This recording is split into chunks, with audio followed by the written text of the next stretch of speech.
Fame promises freedom. Money promises comfort. And somewhere between the two sits a driveway full of terrible decisions. In post-war Britain, where restraint was a virtue and excess was still suspicious, some of the country's biggest stars responded to success by buying machines that were too loud, too large, and wildly unnecessary. These weren't cars for getting from A to B. They were confessions on wheels. This is the story of status, insecurity, and 17 very expensive mistakes, each one gleaming, impractical, and quietly revealing far more than its owner ever intended. And before we roll any further down this road, if you enjoy stories that dig beneath the polish and linger where the answers get uncomfortable, subscribe to the channel. These long nights of unexplained history only work if you're here for them. And while you're settling in, let us know in the comments, where in the world are you listening from, and what time is it right now? Some of these stories hit differently depending on the hour. 1. Peter Sellers. Peter Sellers had a gift for vanishing inside other people. Accents, gaits, personalities, he wore them like borrowed coats and then forgot to give them back. What he never seemed to borrow comfortably was himself. That matters because the Ferrari 250 GT he acquired in the early 1960s wasn't a car so much as a declaration. A red, hand-built Italian declaration that said, "I have arrived." Or maybe, "Please believe that I have." The problem was that Sellers barely drove. Driving made him anxious. Roads felt hostile, unpredictable, vaguely judgmental. The Ferrari, meanwhile, was a machine designed for people who trusted speed, who believed the world made sense if you pushed through it fast enough. It was engineered confidence. Sellers was engineered doubt. The mismatch was almost poetic. An exquisite sports car idling in the driveway of a man who preferred to be driven, preferably away from himself. In post-war Britain, this wasn't just indulgence. It was social noise. Ferraris were rare enough to feel mythic. They belonged to racing drivers, continental aristocrats, men who wore sunglasses indoors and meant it. A British comic actor owning one was like turning up to a tea party with a live tiger. Sellers didn't need the car. The car needed to be seen needing him. Biographers describe a pattern. Buy the car, feel briefly transformed, then feel exposed. The Ferrari promised a version of Sellers who was decisive, virile, unafraid of curves, emotional or otherwise. But the promise expired quickly. The engine note faded. The anxiety stayed. And so the car became another costume, expensive and ill-fitting, worn for the benefit of an audience Sellers could never quite locate. What makes the purchase stupid isn't the price tag alone, though that was enormous for its time. It's the hope embedded in it. The quiet belief that machinery could finish the job that fame had started. That if you sat low enough to the ground, with enough horsepower under your feet, the self might finally settle down and behave. It never does. And Sellers knew it. Which is why the Ferrari feels less like a toy and more like a confession, one written in polished metal and unpaid attention. He wasn't buying transportation. He was buying a pause in the noise. It didn't last. Because if Sellers' Ferrari was about private insecurity masquerading as style, the next car on this list would flip the equation entirely. An automobile so loud with symbolism it drowned out its owner, even when parked. And it belonged to a man who hadn't even learned how to drive it yet. 2. John Lennon. John Lennon bought his Rolls-Royce Phantom 5 before he could legally drive, which is either the most rock and roll sentence imaginable or the quietest indictment of fame ever written. Possibly both. The Phantom 5 wasn't a car you bought because you liked cars. It was a car that arrived already carrying centuries of implication. Royal processions, state visits, men who never opened their own doors. And suddenly there it was, attached to a Liverpudlian art school rebel who still spoke with the vowels of public housing and the posture of defiance. Lennon wasn't easing into luxury. He detonated straight through it.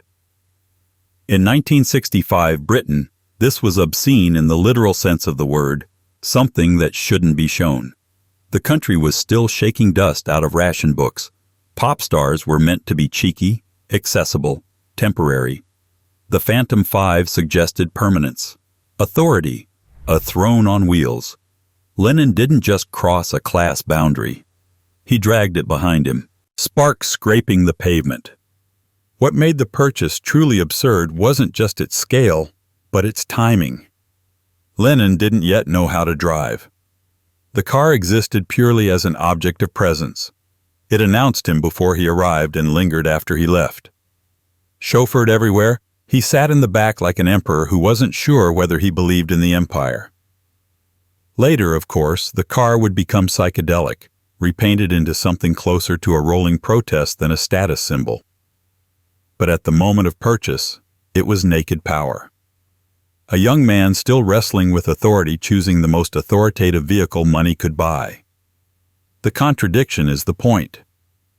Lennon claimed to hate symbols, yet surrounded himself with them. The Rolls-Royce became a lightning rod for criticism because it clarified something uncomfortable. Rebellion is expensive, and success looks suspiciously like the thing you said you were fighting. The Phantom 5 didn't corrupt Lennon, it exposed him. Fame had already done the work. The car just made it impossible to ignore. And while Lennon's excess was philosophical, a debate about class, art, and who gets to sit where, the next man on this list treated excess as a full-contact sport. His car wasn't a throne. It was a weapon, and he kept crashing it into his own legend. Before we move on, if this quiet unraveling of fame and excess is your kind of journey, make sure you're subscribed. These stories are meant to be taken slowly, and you don't want to miss the ones that linger the longest. And as you're listening, take a moment to tell us in the comments, where are you in the world right now, and what time is it there? Some confessions sound different depending on the hour. 3. Oliver Reed. Oliver Reed didn't so much own an Aston Martin DBS V8 as engage in a long-running hostile relationship with it. The car was fast, muscular, and expensive. Everything Reed admired and distrusted in equal measure. It was also wildly inappropriate for a man who treated restraint as a personal insult. The DBS V8 was Britain's answer to continental aggression. Heavy, powerful, unapologetically masculine. It demanded respect, attention, and a steady hand. Reed offered enthusiasm instead. Accounts of his life read like a dare that went on too long, and the car became another participant in the game. Scratches, dents, mishaps, each incident treated less as a warning and more as a footnote. In a country where owning such a vehicle already marked you as exceptional, Reed pushed it into spectacle. He wasn't interested in quiet luxury. He wanted confrontation. The Aston wasn't a reward for success. It was a continuation of the performance. The same force that powered his most electric screen rolls also powered his worst decisions. The engine just made it louder. What makes the car stupidly expensive isn't only the purchase price, but the cost of inevitability. High-performance machines assume a future. Reed lived as if the present was the only reliable tense. Maintenance, care, longevity, these are values for people who expect to be around long enough to enjoy them. The irony is that the Aston Martin was supposed to symbolize British control and sophistication, especially in the shadow of its cinematic associations. In Reed's hands, it became proof that image collapses under pressure. You can buy elegance. You cannot drive it if you don't believe in it. Reed's Aston didn't elevate him. It absorbed him, chewing through money and myth alike. And as we move forward on this list, the pattern sharpens. Because the next owner didn't crash his luxury car into walls or headlines. He crashed it into his own finances, over and over again, until the symbol of stability became a joke he couldn't afford to finish. 4. Peter O'Toole. Peter O'Toole liked to describe his life as a series of glorious misunderstandings, and the Rolls-Royce Silver Cloud fit neatly into that philosophy. The car was serenity on four wheels, rounded, dignified, aristocratic. It suggested inherited money, quiet afternoons, and the assumption that tomorrow would take care of itself. O'Toole, by contrast, lived as if tomorrow were a rumor. He bought the Silver Cloud not because it matched him, but because it contradicted him in the most theatrical way possible. At the height of his fame, O'Toole was earning extraordinary sums, and spending them faster than accountants could invent reasons to worry. The Rolls-Royce became part of a recurring cycle: purchase, panic, sale, regret, repeat. Ownership was never stable. The car passed through his life like an elegant creditor, reminding him of who he was supposed to be rather than who he actually was. What makes this particular luxury purchase absurd is its premise. The Silver Cloud was designed for people who valued continuity, maintenance schedules, predictable costs, a lifestyle where the car stayed because everything else stayed too. O'Toole's finances were improvisational, emotional, and frequently soaked in optimism. He didn't want a dependable vehicle. He wanted the idea of dependability, parked conveniently outside the chaos. In his memoirs, O'Toole treats these purchases with a kind of affectionate disbelief. He knew the car didn't belong in his life. That was part of the attraction. Driving, or being driven, in a Rolls-Royce allowed him to briefly inhabit a fantasy of control. The fantasy never survived contact with reality, but it looked marvelous while it lasted. In post-war Britain, the Silver Cloud was the automotive equivalent of landed gentry. To own one without the corresponding stability was to perform class rather than live it. O'Toole wasn't pretending to be aristocracy. He was borrowing its costume, fully aware it would have to be returned. The stupidity lies not in extravagance, but in repetition. Buying the same promise again and again, knowing how it ends. The Rolls-Royce didn't ruin O'Toole, but it perfectly illustrated his refusal to be sensible, even when sensibility would have helped. And if O'Toole's Rolls-Royce was a romantic delusion, a belief that elegance could be temporarily rented, the next man on this list treated luxury as something closer to a nervous condition. His car wasn't a fantasy of freedom, but a contradiction he could never quite explain away. 5. Kenneth Williams. Kenneth Williams buying a Rolls-Royce Silver Shadow feels less like a purchase and more like a psychological event. This was a man who documented his anxieties with forensic precision, who worried about money even when he had it, and worried more when he didn't. The Silver Shadow, sleek and imposing, sat at the far end of his comfort zone, like an expensive dare he couldn't refuse. Williams didn't need the car. He didn't drive much. He disliked waste. He agonized over expenses most people wouldn't bother to notice. And yet, there it was. A symbol of unquestionable success attached to a man who questioned everything, especially himself. The contradiction is almost cruel. In mid-century Britain, owning a Rolls-Royce was not a casual lifestyle choice. It was a declaration of arrival, permanence, and confidence. Williams possessed none of those internally, despite projecting them professionally through sharp wit and memorable performances. The Silver Shadow became an external reassurance, a way of proving, perhaps to himself, that his achievements were real and measurable. His diaries reveal the tension immediately. Pride curdled into guilt, pleasure into panic. The car was admired, then resented, then worried over.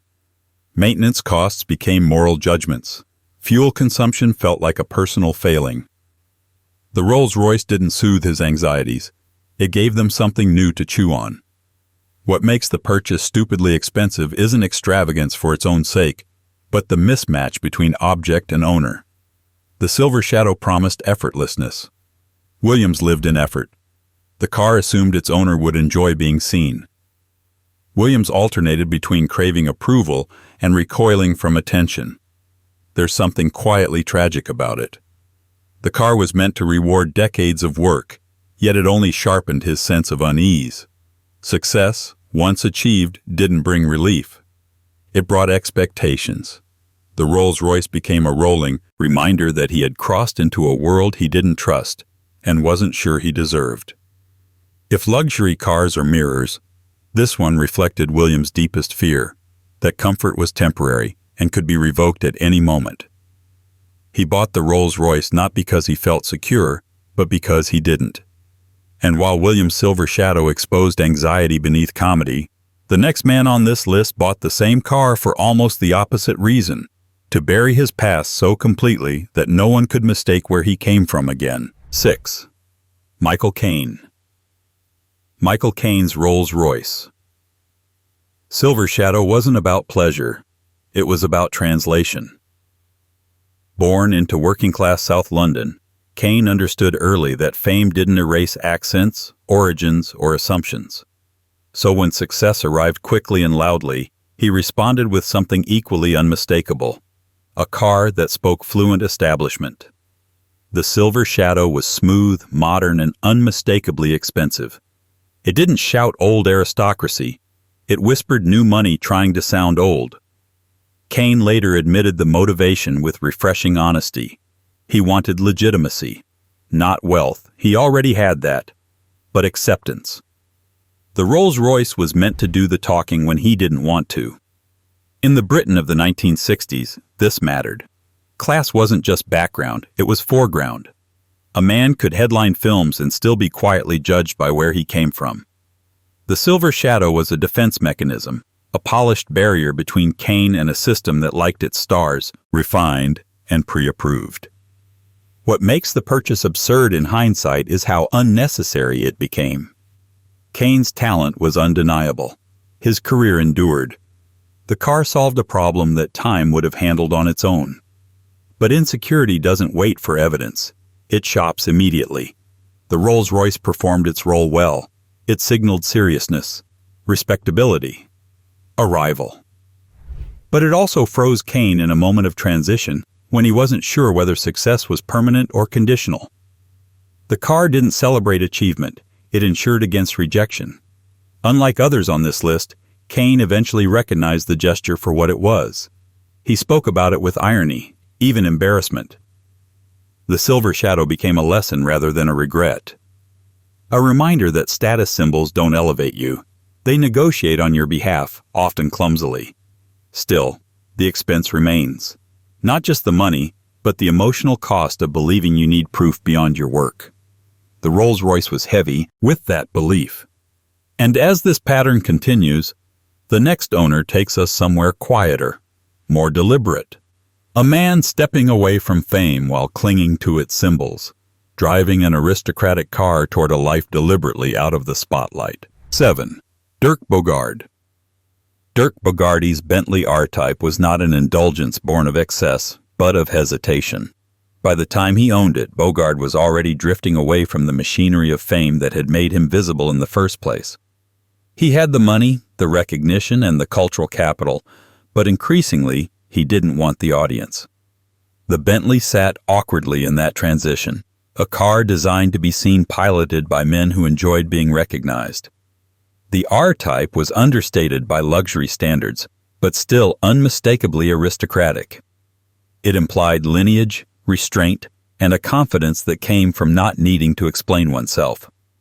Bogarde, however, was in the middle of explaining himself. To the public, to critics, and most painfully, to himself. His roles were becoming more challenging, more private, more confrontational.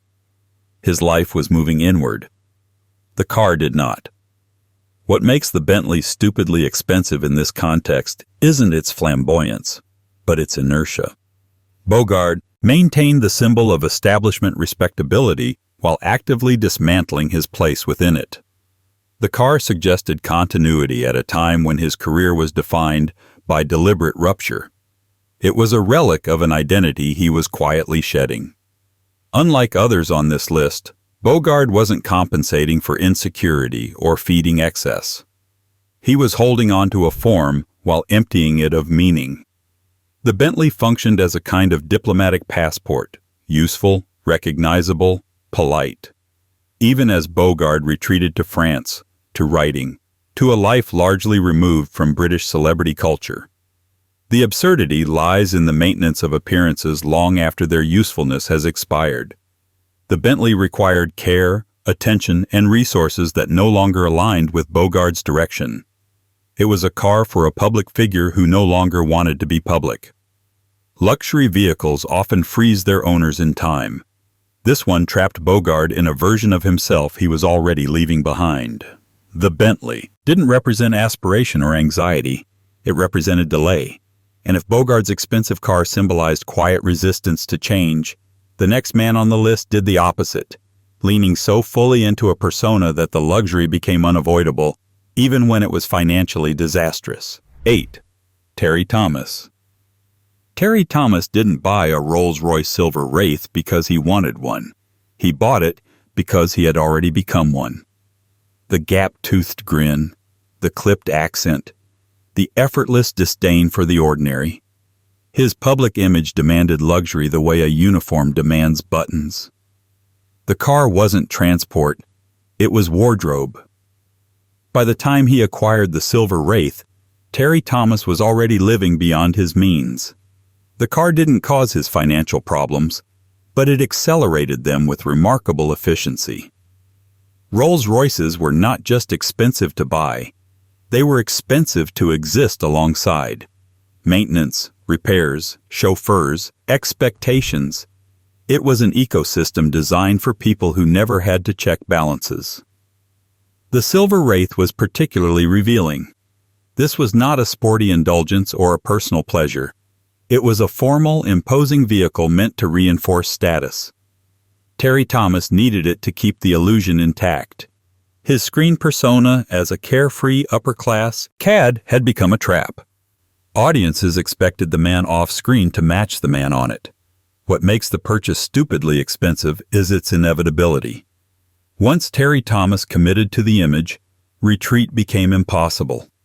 Downgrading the car would have felt like professional failure. The Rolls-Royce wasn't a luxury, it was insurance against exposure. As his finances collapsed, the car remained a stubborn constant. Bankruptcy records paint a grim contrast, mounting debts paired with an insistence on maintaining appearances. The silver Wraith became a monument to denial, a beautiful, polished refusal to acknowledge reality. There's something uniquely British in this particular absurdity. The idea that dignity must be preserved at all costs, even when the cost is everything. Terry Thomas didn't drive himself into ruin with extravagance alone. He did it with consistency.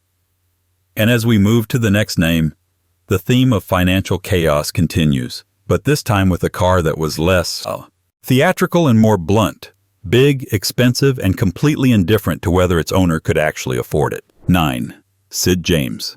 Sid James buying a Jaguar. Mark X was an act of optimism bordering on negligence. The Mark X was enormous, luxurious, and unapologetically expensive to run. It was the sort of car chosen by senior executives and confident professionals, people with predictable incomes and orderly lives. Sid James had neither. By the time he owned the Jaguar, James was well-known, well-liked, and chronically disorganized. Money came in irregular bursts and disappeared just as quickly. The Mark X didn't fit into that rhythm. It demanded consistency. Fuel, servicing, repairs, all scaled to a size that assumed stability. The absurdity of the purchase becomes clearer when you consider the context. The Mark X was excessive even by Jaguar standards. Wide, heavy, and thirsty, it was designed to impress from a distance and dominate the road. James, meanwhile, lived in a perpetual scramble, professional success paired with personal financial chaos. The car didn't elevate him, it weighed him down. Ownership became another obligation, another cost that quietly punished him for moments of confidence he couldn't sustain. Unlike flashier luxury cars, the Jaguar didn't offer escapism. It offered responsibility. What makes the expense stupid is how little it aligned with James's reality. He didn't need prestige, he didn't need scale, he needed flexibility. The Mark X was the opposite, a commitment he couldn't comfortably honor. Yet the purchase makes emotional sense. For a man who had spent years hustling, the Jaguar represented a rival, proof that the struggle had paid off, that this time the money might stay. It didn't. And the car, sitting large and uncompromising, became a reminder that success without structure is fragile. The Mark X wasn't a reward. It was a stress test. And as we continue, the next car takes us out of British chaos and into something even more extravagant. A level of excess so intense, it imported Hollywood spectacle directly onto British roads. 10. Richard Burton. Richard Burton's Rolls-Royce, Silver Cloud III, didn't exist as a singular indulgence. It was one note in a chord of excess, one polished object among many, all reinforcing the same idea, that ordinary limits no longer applied. By the time Burton owned the Silver Cloud III, he wasn't living in Britain so much as visiting it with Hollywood in tow. The car became a bridge between worlds, British heritage carrying American-scale extravagance. The Silver Cloud III was refinement perfected, smooth, heavy, discreetly powerful. It suggested wealth that didn't need to explain itself. Burton, however, was explaining himself constantly, through performance, through appetite, through scale. One Rolls-Royce would have been enough for most men. For Burton, it was part of a rotation. The absurdity lies not in the car, but in the multiplication. In a country still shaped by restraint, Burton imported a different logic. The car was not a treat, it was infrastructure. Something expected, replaceable, almost background. That alone made it stupidly expensive in context. When luxury becomes invisible, it stops functioning as reward and starts functioning as baseline. The Silver Cloud III also carried an emotional payload. Burton's relationship with Elizabeth Taylor amplified everything: attention, spending, symbolism. The car was no longer just transport. It was an extension of a public narrative about excess, romance, and volatility. Wherever it went, it arrived already famous. What makes the purchase particularly revealing is how little comfort it seems to have offered. The Rolls-Royce was perfect for someone seeking calm. Burton rarely was. The car smoothed the road but couldn't smooth the life. It existed in a bubble of craftsmanship while its owner lived in perpetual intensity. Burton didn't buy the Rolls-Royce to impress Britain. Britain was already impressed. He bought it because when everything else grows larger, roles, relationships, expectations, the objects around you must grow to match, or they feel inadequate. Excess demands escalation. And as this pattern continues, the next entry on the list shows how extravagance becomes contagious. Because where Burton went, Elizabeth Taylor followed, and so did another Rolls-Royce, equally impractical, equally symbolic, and just as unnecessary. 11. Elizabeth Taylor. Elizabeth Taylor's Rolls-Royce. Silver Shadow was never meant to stand alone. It was part of a constellation. Jewels, houses, gifts, cars, each one reinforcing an image of abundance so complete it bordered on myth. By the time she owned it, the question wasn't why she had a Rolls-Royce. It was why she needed another one. The Silver Shadow was modern, sleek, and impeccably engineered. It represented a quieter kind of wealth than the older Rolls models. But quiet is relative when the owner is Elizabeth Taylor. The car wasn't about practicality. It was about continuity, maintaining the rhythm of excess that defined the Burton-Taylor era. What makes the purchase absurd is its redundancy. Taylor didn't require transport, she required symbols.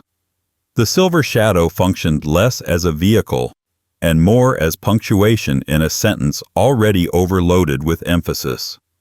It said, "This level of luxury is normal now." In Britain, this landed differently. Hollywood excess carried a faint air of disbelief, even disapproval. The Silver Shadow reinforced the sense that Taylor and Burton were operating by a separate rulebook. The car didn't integrate them into British culture. It hovered above it. Taylor herself was not reckless with objects. She was deliberate. The Rolls-Royce wasn't impulse. It was consistency. Maintaining a fleet wasn't wasteful in her world. It was coherent. That coherence, however, is exactly what makes it stupidly expensive. When extravagance becomes routine, cost loses meaning. The car added nothing new to her life. It didn't change her status or her comfort. It merely preserved a standard that had already surpassed reason. The silver shadow wasn't enjoyed, it was assumed.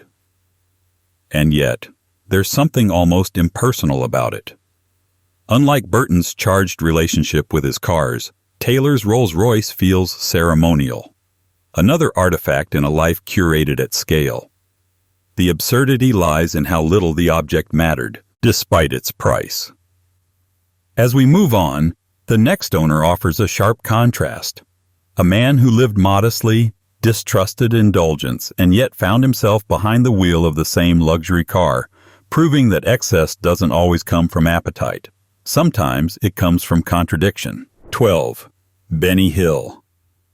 Benny Hill, owning a Rolls-Royce Silver Shadow, feels like a clerical error that nobody corrected. Hill was famously frugal, deeply private, and almost aggressively uninterested in luxury. He lived simply, saved obsessively, and distrusted extravagance as a moral hazard. And yet there it was, a Rolls-Royce parked beside a life defined by restraint. The Silver Shadow was everything Hill wasn't. Smooth where he was anxious, expensive where he was cautious, designed to be admired where he preferred to be left alone. The purchase makes no sense until you consider the peculiar pressure of success.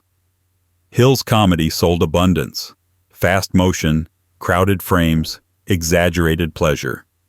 His real life did not.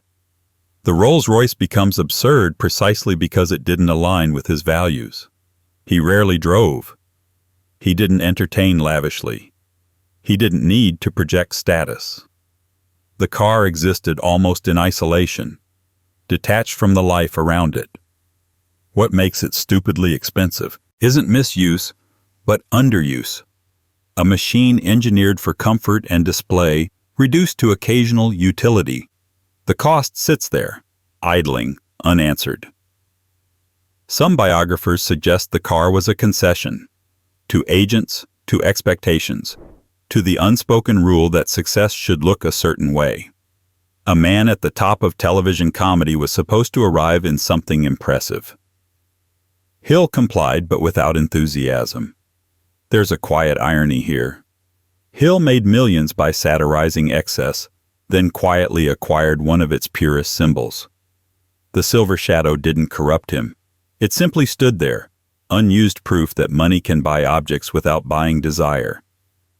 Unlike others on this list, Hill didn't chase luxury. He tolerated it.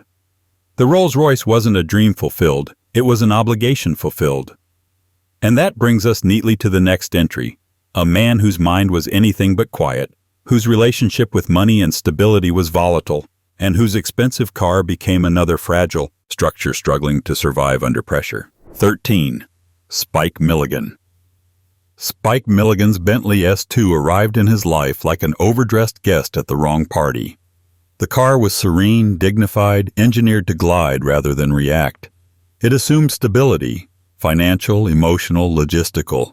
Milligan's life, by contrast, was improvisational, volatile, and allergic to predictability. The Bentley didn't reflect who he was. It reflected who he wasn't supposed to be anymore. The S2 was expensive to buy and punishing to maintain. It required patience, routine, and a willingness to plan ahead. Milligan's genius thrived on disruption. His creativity came in surges, followed by periods where the ordinary mechanics of life became difficult to sustain. The car, immaculately designed and relentlessly indifferent, demanded consistency he couldn't always give. What makes the Bentley stupidly expensive in this context isn't indulgence, it's timing. Milligan acquired it during periods when money and mental equilibrium were unreliable companions. This wasn't a victory lap. It was an anchor. The sort of object that assumes the ground beneath you is solid, even when it isn't. There's a particular irony in pairing Milligan with a Bentley. His work delighted in puncturing pomposity, undermining authority, and ridiculing the very seriousness the brand represented. And yet, there he was, responsible for a car that embodied restraint and tradition. The contradiction is almost comic, which would have pleased him if it hadn't been so expensive. The Bentley didn't enhance Milligan's life. It complicated it. Maintenance bills became stressors. Ownership became obligation. The car didn't inspire jokes. It consumed energy. In a quieter way than some others on this list, it exposed the danger of mistaking symbols of success for sources of support. Milligan didn't buy the Bentley to show off. He bought it because success is supposed to look like something, and sometimes that expectation arrives whether you invite it or not. The S2 was a costume he never quite learned how to wear. And as we move forward, the next owner takes us back to something more traditionally aspirational, a car whose cultural weight was so heavy that buying it felt like stepping directly into a myth, even when the timing couldn't have been worse. 14. Stanley Baker. Stanley Baker's Aston Martin DB5 came preloaded with expectation. Even without cinematic associations, the DB5 was Britain's ultimate post-war status car. Sleek, powerful, aspirational. It suggested command, control, a man at the peak of his trajectory. Baker bought it while his life was doing the opposite. By the time he acquired the DB5, Baker was under immense strain. Financial pressures, health concerns, and the weight of ambitious projects converged at once. The car didn't arrive as a celebration. It arrived as a statement of intent. I am still here. I am still winning. The Aston Martin became a refusal to acknowledge decline. What makes the purchase stupidly expensive is the gap between image and circumstance. The DB5 demanded confidence in forward motion. Baker was burning resources to maintain momentum he no longer had. The car wasn't cushioning success. It was masking instability. The DB5's cultural symbolism amplified the problem. This wasn't this quiet luxury. It was iconic luxury. To own one was to invite comparison. With fictional heroes, with idealized masculinity, with narratives of control and cool precision. Baker didn't need that pressure. He added it anyway. Unlike some others on this list, Baker wasn't chasing approval from society at large. He was chasing coherence. The car promised a simple story. Talented man, successful career, appropriate reward. Reality was messier. The DB5 couldn't simplify it. There's something poignant in the choice. Baker had built his career on intensity and ambition.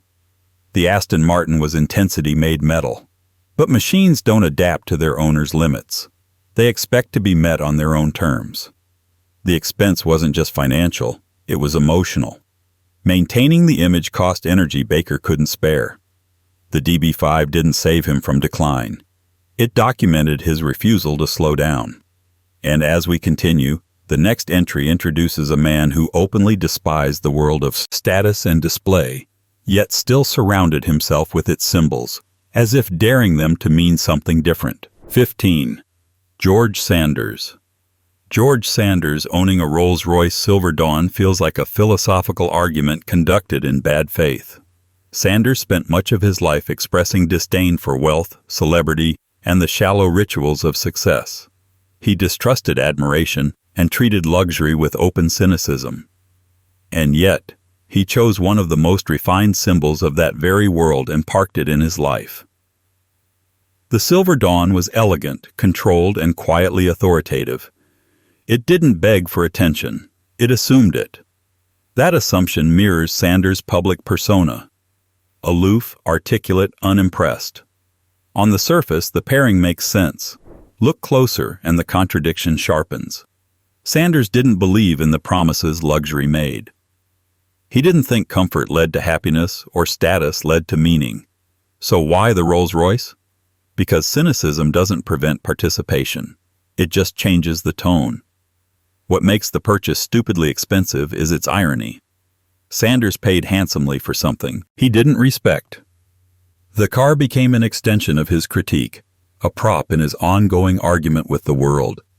He owned it without reverence, drove it without attachment, and regarded it with a faint air of contempt. The Silver Dawn wasn't enjoyed. It was tolerated. That alone makes it extravagant. Luxury assumes pleasure. Sanders offered indifference. The money spent didn't buy delight or reassurance. It bought a platform for detachment. In a way, the car suited him perfectly. It was beautiful without enthusiasm, refined without warmth. But suitability doesn't justify expense. The Rolls-Royce symbolized everything Sanders claimed to reject, which makes its presence all the more revealing. Disdain doesn't absolve you from contradiction. Sanders didn't buy the car to belong. He bought it because he already did, whether he liked it or not. The Silver Dawn became a quiet admission that opting out is harder than mocking the system from inside it. And as this list moves toward its end, the final owners show us something subtler still. How luxury can expose the tension between public image and private reality in ways even cynicism can't fully control. 16. Norman Wisdom. Norman Wisdom's Rolls-Royce. Silver Shadow sits on this list not because it was flashy, but because it was profoundly misaligned. Wisdom built an entire career playing the underdog, the confused, put-upon little man, forever bumping into authority and losing politely. Audiences loved him for it. Governments embraced him for it. And yet, somewhere along the line, that man acquired one of the most imposing symbols of success British money could buy. The Silver Shadow was not subtle. It was long, heavy, quiet in the way only confidence can afford to be quiet. It assumed respect before it arrived. Wisdom, by contrast, made his living by being underestimated. The car and the persona existed in a kind of silent argument, each canceling out the other. What makes the purchase stupidly expensive is not hypocrisy, but tension. Wisdom never fully escaped the gravity of his working-class origins. Even at the height of his success, he remained cautious, diligent, and emotionally anchored to scarcity. The Rolls-Royce didn't reflect triumph. It disrupted the internal balance he had spent decades maintaining. Unlike some others on this list, Wisdom wasn't buying reassurance for insecurity or armor against judgment. He already had public affection in abundance.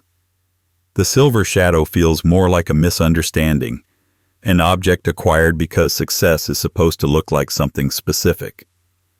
A box ticked rather than a desire fulfilled. Practically, the car made little sense. It was large, expensive to maintain, and ill-suited to a man whose habits were modest and whose lifestyle prized routine. It didn't integrate into his life. It hovered awkwardly beside it. The Rolls-Royce didn't enhance Wisdom's comfort. It complicated it. There's also a deeper irony at play. Wisdom's films thrived on the visual language of imbalance, small man versus large system. The Silver Shadow reversed that imagery entirely. Suddenly, the man who made a career out of being overwhelmed was sitting behind a symbol of dominance. The joke, if there was one, was unintentionally on him. The expense becomes absurd when you consider how little it added. Wisdom didn't need validation. He didn't crave spectacle. The car didn't solve a problem or fulfill a fantasy. It simply existed, expensive and incongruous, like a prop left over after the performance ended. And that brings us to the final entry on this list. A car whose absurdity is gentler, almost affectionate. A machine too large, too grand, and too impractical for its owner, yet somehow perfectly emblematic of the strange, endearing contradictions that fame so often produces. 17. Margaret Rutherford. Margaret Rutherford's Daimler. Majestic feels less like an act of excess and more like a logistical joke that history forgot to correct. The Majestic was enormous, long, wide, and unapologetically formal. It was the kind of car designed for diplomats, generals, and men who expected to be saluted. Rutherford was none of those things. She was beloved, eccentric, and resolutely herself. The absurdity begins with scale. The Daimler Majestic was effectively a chauffeur's car, built for rear-seat authority and front-seat anonymity. Rutherford rarely traveled with staff. She didn't cultivate grandeur. She cultivated character. And yet, this great slab of luxury became her chosen means of transport, looming gently over streets and expectations alike. What makes the car stupidly expensive isn't wastefulness. It's excess of intention. The Majestic offered power and presence that Rutherford neither needed nor sought. It solved no problem. It addressed no insecurity. It simply existed at a size and cost wildly disproportionate to its purpose. In post-war Britain, the Majestic carried institutional weight. It was the automotive voice of officialdom. To see it associated with Rutherford, who specialized in flustered authority and affectionate chaos, created an unintentional contrast that bordered on surreal. The car looked like it should be delivering policy. Instead, it delivered personality. There's something oddly touching about it. Rutherford didn't seem to acquire the car to impress.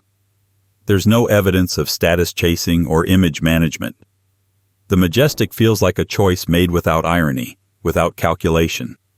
A car chosen because it was comfortable, available, or simply there. And yet, comfort at that level came with cost. Maintenance, fuel, and sheer impracticality made the Majestic an indulgence, whether Rutherford meant it to be or not. The expense lies not in intent, but in consequence. As the final entry on this list, the Daimler Majestic closes the circle. We began with insecurity disguised as speed, moved through symbolism, anxiety, denial, and contradiction, and end with something simpler, a mismatch between object and owner that reveals how fame distorts scale. Luxury cars, in the end, don't tell us who these stars were. They tell us where reality and perception failed to line up. And once you start noticing those gaps, you see them everywhere, quietly idling, expensive, and unresolved.